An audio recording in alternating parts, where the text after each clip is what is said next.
This is Nightline. Tonight, not guilty. A$AP Rocky on trial for felony assault, rushing into Rihanna's arms after the verdict was read. Her reaction and what the rapper said to the jury as they left the courtroom. Plus, the shocking true crime case that riveted the country. 22-year-old Gabby Petito missing, later found murdered. They said, we found remains consistent of your daughter. I remember I was crying, and I said, you have to be sure. New details into what happened, the chilling police body cam footage. When was the last time that you saw Brian and Gabriel? Well, Brian is here. Brian is here? Yeah. Her parents speaking out about her killer. We know that he murdered her. We don't know why. And her final weeks coming into focus. Were there any red flags that this was coming? Yes, there were. And Nicole Kidman burglarized. The actress's home ransacked during husband Keith Urban's Valentine's Day show. The latest in a string of A-listers hit by thieves. The back-to-back burglaries targeting the homes of two Kansas City Chiefs stars, Patrick Mahomes and Travis Kelce. Why it seems to keep happening. Tonight, authorities connecting some burglaries of the sports stars together. Plus, a New York City dolphin tale, where the adorable aquatic tourists were spotted, and what experts think it may mean. Thanks for joining us. Tonight, chilling new details into the final road trip of 22-year-old Gabby Petito, murdered by her fiancé, Brian Laundrie. Their seemingly carefree odyssey documenting their van life. Her parents now say masked dark elements they wish they and others had recognized. Here's ABC's Eva Pilgrim. There were so many other people out there putting her story out there, and we wanted to make sure we could use our voices and say it in our way. To the world, Gabrielle Petito was the center of a haunting true crime case, but to her loved ones, she was just Gabby. This was an opportunity for Gabby to be seen as a person and not just the headline or the girl behind the social media account. The 22-year-old from Long Island seemed to be living out her version of the perfect life, traveling the country with her new fiancé, as documented on her YouTube channel. Hello, hello, and good morning. She was easy in terms of just going with the flow. She was as easygoing as it could be. It really was. Kindness is contagious, and Gabby was contagious. That's who she was. How their journey back in 2021 took such a dark turn, now coming into focus. Gabby Petito never goes outside. It's a case that captivated the internet. Me and Brian just got up and got ready, made the bed in the tent. An aspiring social media influencer suddenly vanishes, and soon after, her fiancé disappears too. Then, about a week after being reported missing, human remains were discovered, consistent with the description of Gabby Petito. They told you first. They said, we found remains consistent of your daughter. I remember I was crying, and I said, you have to be sure. Like, I have to be sure if I'm making this phone call. They showed me pictures, and I confirmed it was our daughter. Her fiancé, Brian Laundrie, later admitting to the unspeakable crime. Today, Gabby's parents are piecing together the final weeks of her life. Gabby's mom, Nicole, and her husband, Jim, and Gabby's dad, Joe, and his wife, Tara, remembering Gabby's final moments. And when they set out on that adventure, what did you say to her before she left? Do you remember? Yeah, and I always say this because I was absolutely the luckiest one. I got to give her a hug goodbye, and it was the most amazing squeezy hug, and she was crying. And I said, why are you crying? And she was like, I don't know. And I just was like, maybe she's just so excited. I cherished that moment. That was the last time I had her in my arms.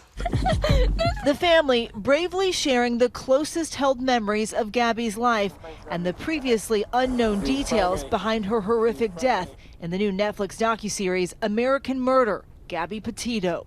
The happiest people on social media usually have the darkest skeletons in their closet.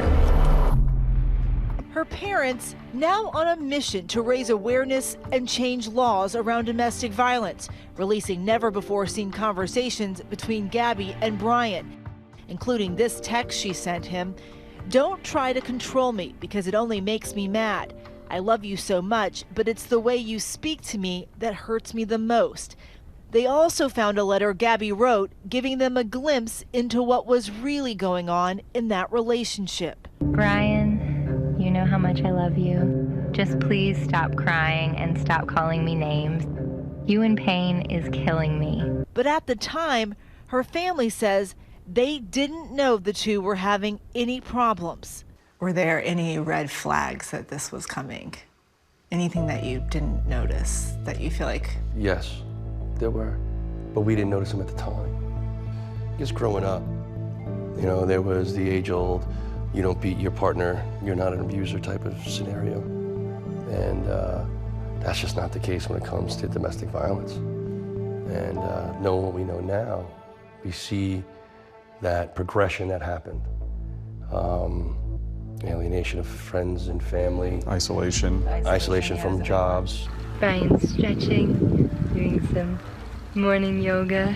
Gabby and Brian were part of the so-called van life trend of social influencers, driving across the country, documenting their road trip on YouTube, TikTok, and Instagram. We are right outside Capitol Reef right now in a free dispersed camp spot.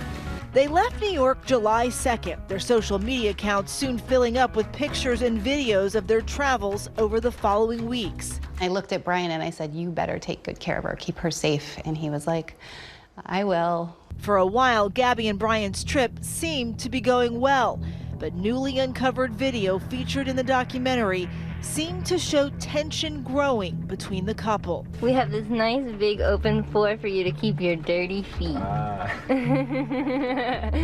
Behind the scenes, Gabby and Brian would get into arguments. Okay, no, turn it back. Turn on the remote. At some point, did she seem like maybe the thing with her and Brian wasn't working out on this trip? Well, there was the incident in Moab. Yeah, that day was a pivotal moment in that relationship. We drove by and the gentleman was slapping the girl. He was slapping her? Yes, and then we stopped. They ran up and down the sidewalk. He proceeded to hit her, hopped in the car, and they drove off. On August 12, 2021, a random stranger calling 911 after seeing Gabby and Brian fighting. Police in Moab, Utah pulled the couple over near the entrance to Arches National Park. What's going on? How come you're crying? I'm sorry, we've just been fighting this morning. Some personal issues. The officers talking to Brian and Gabby separately. If you wanted to be with her again tomorrow. Yeah, take your radio. Did you get hit in the face? Kind of looks like something like hit you in the face. How far do you want to go with this? It's interesting watching it, the whole of that video, because you hear that discussion between the officers. Yeah. And what does he say at the end?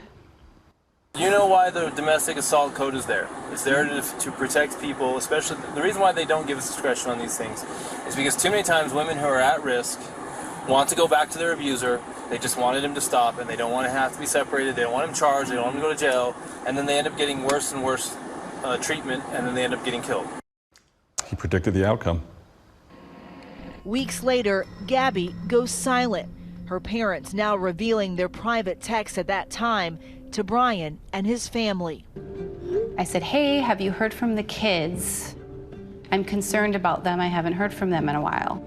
That went through, no response. A couple hours later, I said, "I hope I have the right number."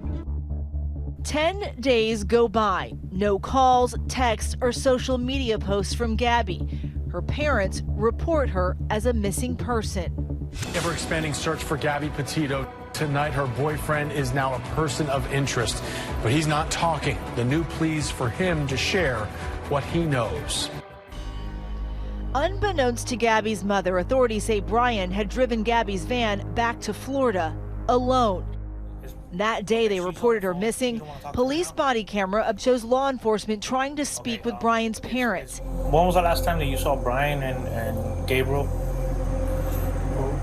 Brian is here. Brian is here? Yeah, and that's all I'm going to say. The search intensifying when a couple remembered they had seen a white van in the Teton National Forest in Wyoming. Police, who had been searching the entire area, were able to pinpoint within 1,000 feet where Gabby's remains were. They came in and they said, we found remains consistent of your daughter. I remember I was crying, and I said, you have to be sure, like I have to be sure if I'm making this phone call. And they did.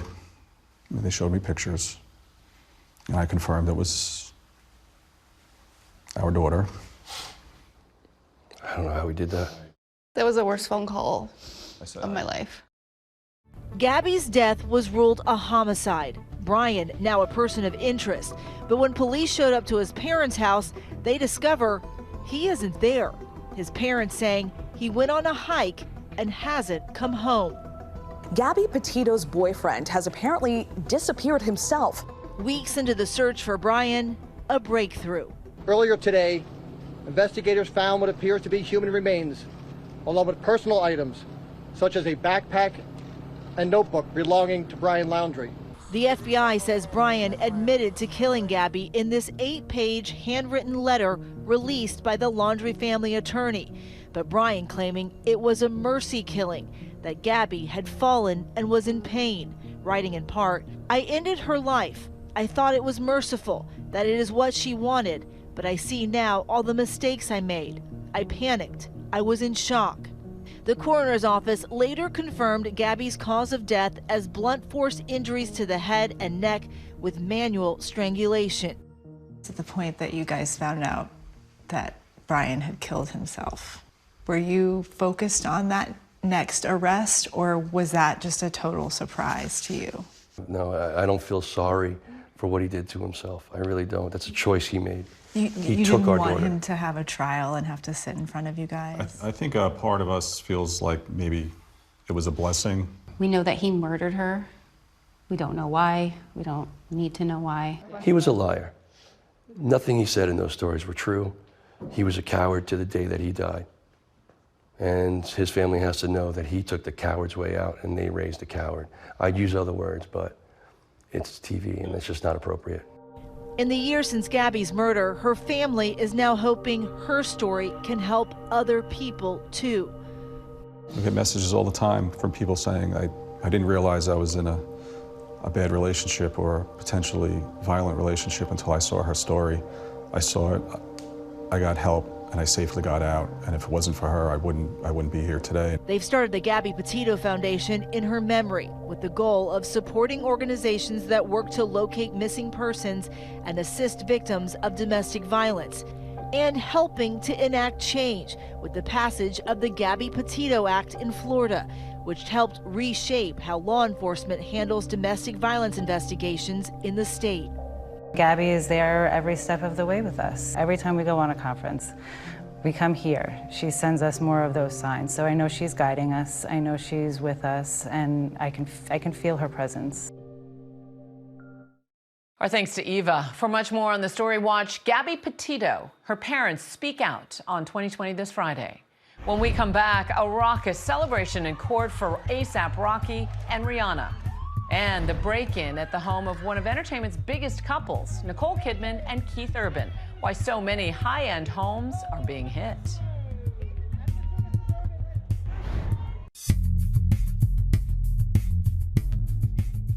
Welcome back. A euphoric celebration in court for A$AP Rocky. We, the jury in the above entitled action, find the defendant, Rakeem Mayers, not guilty. The rapper, on trial for allegedly shooting at a former friend turned rival, found not guilty on all 3 counts against him, nearly vaulting over the divider to hug partner Rihanna after the verdicts, both of them hugging lawyers, all of them emotional. As the jury filed out, A$AP Rocky thanking them for, quote, saving my life, and Rihanna later posting her gratitude on Instagram. We turn now to the disturbing break-in at the home of one of entertainment's most famous couples, Nicole Kidman and Keith Urban. Their LA mansion ransacked. Police are now asking, how could this happen? A shocking Valentine's Day burglary at the Los Angeles home of Nicole Kidman and Keith Urban. The suspects shattered a glass door to gain entry, ransacked the celebrity couple's mansion, and fled. Police sources are telling us they think the home was targeted because of its size and location. It fits the MO of South American burglars. According to TMZ, the crime was interrupted by household staff, causing the burglars to run. The suspects remain at large. When the break-in took place, the high-wattage couple was in Las Vegas for singer Keith Urban's residency at the Fontainebleau. Urban later posted this photo on Instagram, standing next to Kidman, facing away from the camera. It's just the latest in a series of high-profile burglaries of celebrities and athletes' homes. One thing almost all of them have in common: the stars were out of the house when the criminals struck. Back-to-back burglaries targeting the homes of two Kansas City Chiefs stars, Patrick Mahomes and Travis Kelce. Now to the burglaries at the homes of Kansas City Chiefs stars Patrick Mahomes and Travis Kelce. On back-to-back nights last year, police say burglars broke into the homes of Chiefs quarterback Patrick Mahomes in Missouri and Travis Kelce in Kansas, as the Kansas City Chiefs geared up for Monday Night Football. Over the middle, wide open, Kelce again. The two were seen at practice after the break-ins, where Mahomes spoke out. Yeah, I mean, obviously it's frustrating, it's disappointing, but I mean, I can't get into too many of the details. Last December, while Cincinnati Bengals quarterback Joe Burrow was playing a Monday Night Football game in Dallas, his house was robbed. How you guys doing? 3 Chilean nationals were eventually arrested and later charged in connection with that burglary after they were pulled over with the stolen loot, according to a criminal complaint. And just tonight, the FBI says they connected the burglaries of Mahomes, Kelce, and Burrows to a wider South American crime ring that allegedly not only robbed Mahomes and Kelce, but also players on the Tampa Bay Buccaneers and the Memphis Grizzlies. The complaint says that they had clear and consistent modus operandi and that they would use publicly available schedules and locations to know their targets and to know what they were looking for, and then they would go in and take what they want. According to the complaint, the crime ring is accused of stealing valuables worth more than $2 million. And when we come back, 2 dolphins play tourist in New York City.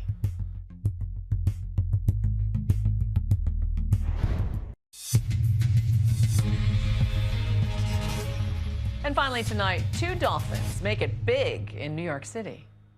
2 dolphins spotted taking a winter dip in New York City's East River, visible from the Upper East Side. Experts think they're a mother and calf pair out feeding, and they say it's a sign that the metropolitan waterways are the cleanest they've been in decades. Now that's good news. That's Nightline. You can watch all of our full episodes on Hulu. We'll see you right back here, same time tomorrow. Thanks for staying up with us. Good night, America.